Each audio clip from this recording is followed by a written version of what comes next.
साथियों, Indian army की भर्ती आने वाली है फरवरी माह में। तो जो भी बंदा इंडियन आर्मी की तैयारी कर रहा है साथियों, उनके लिए एक जरूरी महत्वपूर्ण बात हो जाती है कि पहले तो आपकी रनिंग होगी, उसके बाद आपका डॉक्यूमेंट वेरिफिकेशन, उसके बाद आपका चेस्ट और हाइट, और उसके बाद में आपका बीम पुशअप जो भी होता है। तो साथियों, आपसे एक बात कहना चाहूँगा कि जब भी इंडियन आर्मी की भर्ती देने के लिए जा रहे हो तो पहला अपने आप को प्रिपेयर कर लेना कि मैं इस लायक हूँ कि नहीं। अपना ग्राउंड पर 100% देना कि मैं इस लायक हूँ कि नहीं, मैं 1600 मीटर एक्सीलेंट मार सकता हूँ कि नहीं, मैं 10 के 10 बीम लगा सकता हूँ कि नहीं, मेरा चेस्ट है कि नहीं, मेरी हाइट है कि नहीं।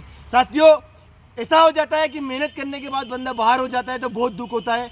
तो हमारे साथ ऐसा नहीं होना चाहिए। साथियों, बंदे खड़े हैं तो मैं इनको बीम लगाने जा रहा हूँ। देखते हैं 10 के 10 बीम कैसे लगाते हैं इंडियन आर्मी में, किस तरह से पोजीशन होनी चाहिए, किस तरह से आपके हैंड्स होने चाहिए, किस तरह से आपके पैर होने चाहिए, कहाँ आपकी निगाह होनी चाहिए, चेस्ट कैसे अप होना चाहिए। तो साथियों आइए, आप लोग तैयार हो? Yes sir. चलो पोजीशन, खड़ो जा। अब हाँ, नॉर्मल बस।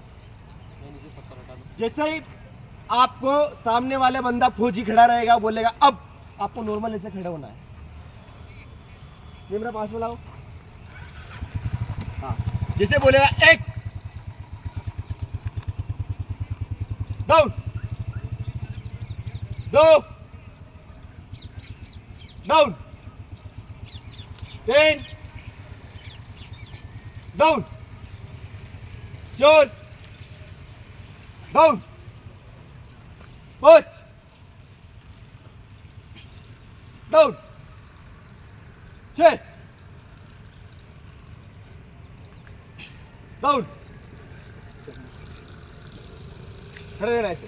साथियों, 6 बीम लगा चुके हैं बंदे। 6 बीम में आपको पास आउट किया जाएगा, लेकिन अगर आप जीडी से अप्लाई कर रहे हो तो आपको फुल मार्क्स तो नहीं मिलेंगे। अगर आप इंडियन आर्मी में फाइनल सिलेक्शन लेना चाहते हो तो आपको 40 में से 40 नंबर बीम में लाने पड़ेंगे, और 100 में से 100 नंबर आपको जब फिजिकल मारोगे तो आपका मेरिट में सर नाम आएगा। तो साथियों, अगर आप इंडियन आर्मी की चाहते हो कि वर्दी लेना तो आपको 100 आउट ऑफ 100 नंबर का फिजिकल मानना पड़ेगा, तो जाके आपको इंडियन आर्मी की वर्दी मिलेगी। 10 के 10 बीम लगाने पड़ेंगे और 60 की 60 रनिंग मारनी पड़ेगी। टोटल 100 नंबर हो रहे हैं। और अगर आप अदर किसी एकेडमी में जा रहे हो या किसी भी तैयारी कर रहे हो तो साथियों, एक बात का विशेष ध्यान रखना कि लक्ष्य से बढ़कर कुछ नहीं होता। साथियों, मेहनत पर भरोसा करना, खुद पर भरोसा करना। कहते हैं कि बिना मेहनत के तो तख्त भी ताज नहीं होता, और ढूंढ लेता अगर अंधेरे में भी रोशनी तो जुगनू कभी रोशनी का मोहताज नहीं होता, जुगनू कभी रोशनी का मोहताज नहीं होता। भारत माता की जय, भारत माता की जय। क्या आप लोग इंडियन आर्मी की वर्दी लेने के लिए तैयार हैं? Yes sir.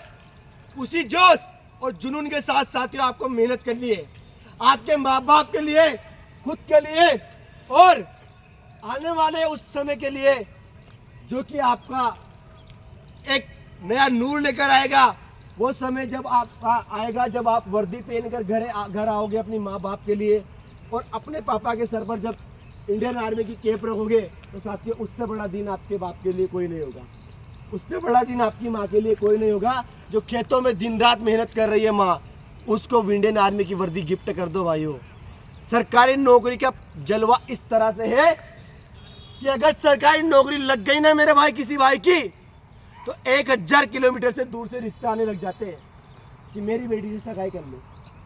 तो उसी जोश और उसी जुनून के साथ आपको अपना दिखाना है, जलवे दिखाना है 1600 मीटर ट्रैक पर। तो मारोगे ना सुपर एक्सीलेंट? Yes sir. मारोगे ना? Yes sir.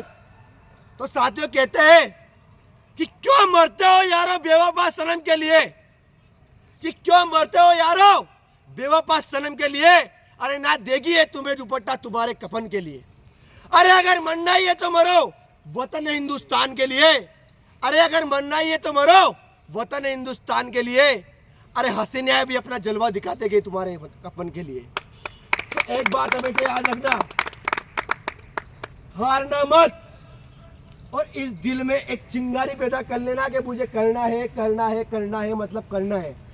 इंडियन आर्मी की वर्दी लेना है मतलब लेना है, सुपर एक्सीलेंट मानना है मतलब मानना है, तो आप कर जाओगे।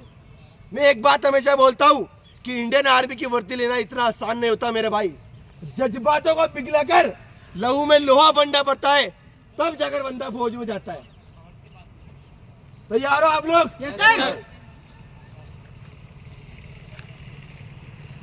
तो साथियों, अगर आप भी चाहते हो इंडियन आर्मी की वर्दी लेना तो आइए एकेडमी और ज्वाइन कीजिए। नंबर आपको डिस्क्रिप्शन में मिल जाएंगे। जय हिंद, जय भारत, वंदे मातरम।